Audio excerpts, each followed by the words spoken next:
로그의 미분에 대해서 말씀을 드리겠습니다. 자, 제목이 로그의 미분이니까 와, 너무 어려운 거 아니야? 라고 하시면서 걱정하실 수 있는데 정말로 쉽게 설명드리겠습니다. 만약 본인이 로그에 대해서 알고 계신다면 요 내용은 넘어가셔도 무방하고요. 바로 뒤로 넘어가 주세요. 자, 그런데 이 강의는요. 로그가 뭔지 모르시는 분들을 위해서 설명을 드리고 있는 겁니다. 로그를 모르시는 분들은 요거 설명을 듣고 뒤에 내용으로 넘어가 주세요. 자, 로그란 것이 있는데요. 로그가 뭔지는 꼭 알 필요가 없습니다. 왜? 로그를 사실 사용하지 않아요. 다만 로그란 것 때문에 이러한 현상이 발생한다는 걸 보여드리기 위해서 이 공식을 적어 놓은 것 뿐입니다. 자, 로그라고 하는 것은요. 어떤 숫자 값에다가 로그를 씌우면 곱하기로 연결되어 있던 숫자가 더하기로서 두 개로 쪼개지게 됩니다. 자, 두 개의 숫자를 곱하면 사실상 이 두 숫자가 한 덩어리가 되는 건데 이 숫자에다가 로그를 씌워 버리면 이 둘이 쪼개지면서 찢어지면서 가운데가 플러스로 바뀐다는 거예요. 곱하기로 연결되어 있던 두 개의 숫자가 더하기로서 연결되면서 두 개로 쪼개진다는 겁니다. 이해하시겠죠? 자, 여기서 B분의 A는요. 사실 우리 이것을 A 나누기 B라고 나누기 형태로 바꿔 쓸 수가 있죠. 자, A 곱하기 B가 A 더하기 B 형태로 찢어진 것처럼 A 나누기 B는요. A 마이너스 B, A 빼기 B라는 형태로 찢어지게 됩니다. 자, 곱하기 형태는 더하기로 바뀌면서 찢어지고 나누기 형태는 마이너스로 바뀌면서 두 개로 찢어지게 되는 거예요. 이해하시겠죠? 자, 그리고 A의 n승이 있는데요. 이 승수 n은요. 로그 앞으로 나가게 됩니다. 로그 앞으로 나가게 돼서 n이 로그 앞으로 나가게 된다 정도 성질만 기억하시면 돼요. 자, 지금 이러한 공식이 왜 필요한지는 바로 뒤에서 말씀드리겠습니다. 자, 여러분 이러한 식이 있다고 예시를 해보겠습니다. A 곱하기 B는 C 곱하기 D와 같다라는 식이 있었을 때 이 식의 양변에 똑같이 로그를 씌운다고 하면은 자, 로그가 뭔지 잘 모른다고 해도 아까 그 로그의 성질에 의하면 로그는 곱하기를 더하기로 바꾸면서 하나의 덩어리를 두 개의 덩어리로 쪼개 놓는다는 것을 기억하시겠죠. 자, 그러면 양변에 로그를 씌우면 여기 왼쪽 좌변식이요. A 더하기 B로 바뀐다는 것을 아실 수 있을 것이고 여기 우변은요. C 더하기 D로 쪼개진다는 것을 아실 수 있을 것입니다. 그렇죠? 아까 공부했던 로그의 성질에 의해서 양변에 로그를 씌우면 곱하기가 더하기로 바뀌면서 두 개로 찢어지게 되겠죠. 자, 이제 이 상태에서 미분을 할 건데 뭐 복잡한 미분 공식 쓸 거 없이 미분했다라고 하면요. 여러분 미분 뭐예요? 순간적인 변화율이죠. 순간적인 변화율이니까 이걸 바로 그냥 여기다가 퍼센트만 넣으시면 되는 거예요. 자, 이것이 무엇을 의미합니까? 자, 이 식이요. 이렇게 바뀌게 되는 거죠. A의 변화율 더하기 B의 변화율은 C의 변화율 더하기 D의 변화율과 같다. 이렇게 바로 미분이 되는 겁니다. 자, 어떤 식이 있었을 때 이 식이 곱하기로 연결되어 있다면 양변에 로그를 씌워주면 더하기로서 각 항이 찢어지게 되고 각 항을 이제 미분해주면 각자 바로 변화율로 받게 되는 거예요. 하나만 더 해볼까요? 자, 이런 식으로 A는 B 나누기 C로 되어 있다라고 치면요. 사실 요 식은요. C 나누기 B라고 바꿔 쓸 수가 있겠죠. 자, 그러면요. 양변에 또 로그를 씌워주면요. 얘는 그냥 혼자 있으니까 그냥 혼자 있고요.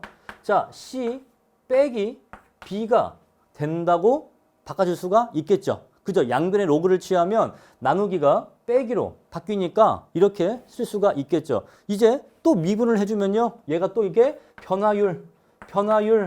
변화율로 바뀌게 됩니다.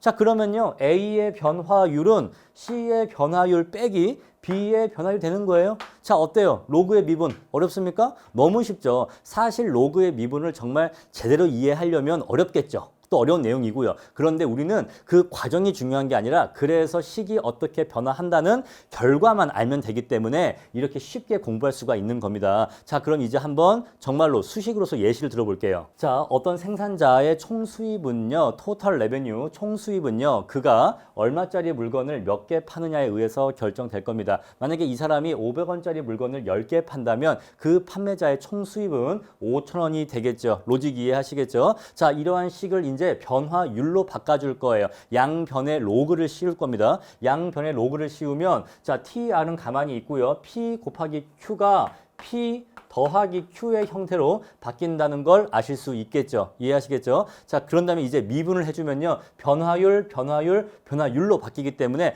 결국 결과는 이렇게 도출되게 됩니다. 총 수입의 변화율은 가격의 변화율 더하기 판매량의 변화율이다. 양자의 합이 총 수입의 변화율과 같다라는 것이에요. 자, 만약에 가격이 3% 증가하고요. 판매량이 4% 증가하는 경우에는요. 그때는 총 수입이 7% 증가한다는 걸 알 수가 있죠. 요 식을 이용하면 총 수입의 변화율을 빠르게 구할 수가 있습니다. 자, 좀 더 해볼까요? 만약에 가격이 3% 상승했는데 판매량은 반대로 5%만큼 감소했다고 쳐볼게요. 자, 어떤 판매자가 판매하는 제품의 가격은 3% 상승했는데 판매량은 5% 감소한 경우에 이 판매자의 총 수입은 몇 퍼센트 변화했을까요? 양자의 합인 2%만큼 감소하게 되겠죠. 자, 이런 식으로 로그의 미분을 이용하면 어떤 수식의 변화율 값을 아주 빠르고 쉽게 구할 수가 있게 됩니다. 자, 여러분 마지막으로 하나만 더 해보겠습니다. 어떤 소비자의 효용 함수가 이렇게 주어져 있다고 쳐보죠. 자, 재화의 소비량이 변화할 때 그때 소비자의 효용이 몇 퍼센트나 변화할지 알고 싶어서 양변에 로그를 씌운다고 칩시다. 그러면요, 요거 곱하기 요거기 때문에 요것과 요것이 더하기로 쪼개진다는 것을 아실 수가 있을 것이고요. 자, 승수는 앞으로 오기 때문에 0.4가 앞으로 오고 0.6이 앞으로 온다는 것을 아실 수 있을 거예요. 자, 이런 식으로 양변에 로그를 씌운 다음에 미분을 해주면 식이 이렇게 바뀌게 됩니다. 자, U는 그냥 혼자 있으니까 바로 U% 효용의 변화율로 바뀌게 되고요. 자, 0.4가 앞으로 가니까 0.4가 앞에 오면서 X는 X%가 됩니다. X제 소비량의 변화율이 되는 거예요. 자, 0.6은 앞으로 가면서 뒤에 Y가 Y%로 바뀌죠. Y제 소비량의 변화율로 바뀌게 됩니다. 자, 그럼 이제 이 식에서 우리가 뭘 알 수 있냐면 한 가지만 예시해 보죠. 만약에 X제 소비량이 10% 증가했다고 칩시다. 자, Y제 소비량은 불변인데 X제 소비량이 10%만큼 증가했다면 그때 소비자의 효용은 얼마나 증가할까요? 자, 10% 곱하기 앞에 개수 0.4가 있죠. 그러면 소비자의 효용은 4%만큼 증가하게 됩니다. 이런 식으로 이 식을 활용하는 거예요. 이해하시겠습니까? 자, 하나만 더 해볼게요. 자, Y제 소비량이 예를 들어서 10%만큼 증가했다면 그때 이로 인한 소비자의 효용 증가분은요, 앞에 개수 0.6이 있으니까 6%만큼 소비자의 효용이 증가하게 되겠죠. 자, 만약에 X제 소비량과 Y제 소비량이 동시에 10%씩 증가했다면 그때 소비자의 효용은 얼마나 증가할까요? 그땐 당연히 10%가 증가하게 되겠죠. 자, 4% 더하기 6%니까 그때는 10%가 증가하게 될 겁니다. 자, 마지막으로 만약에 X제 소비량은 10% 증가했는데 Y제 소비량은 반대로 20%만큼 감소했다고 칩시다. 그러면요, 자, 이것에 의해서 소비자의 효용은 4%만큼 증가할 것인데 이것에 의해서 소비자의 효용은 12%만큼 감소할 것이기 때문에 이 효과와 이 효과를 동시에 고려하면 소비자의 효용은 8%만큼 감소하게 될 것이라는 것을 알 수가 있죠. 자, 이런 식으로 로그의 미분을 이용하면 어떤 수식을 변화율에 대한 식으로 빠르게 바꿀 수 있기 때문에 이러한 관계식을 이용해서 문제를 빨리 풀 수 있게 됩니다.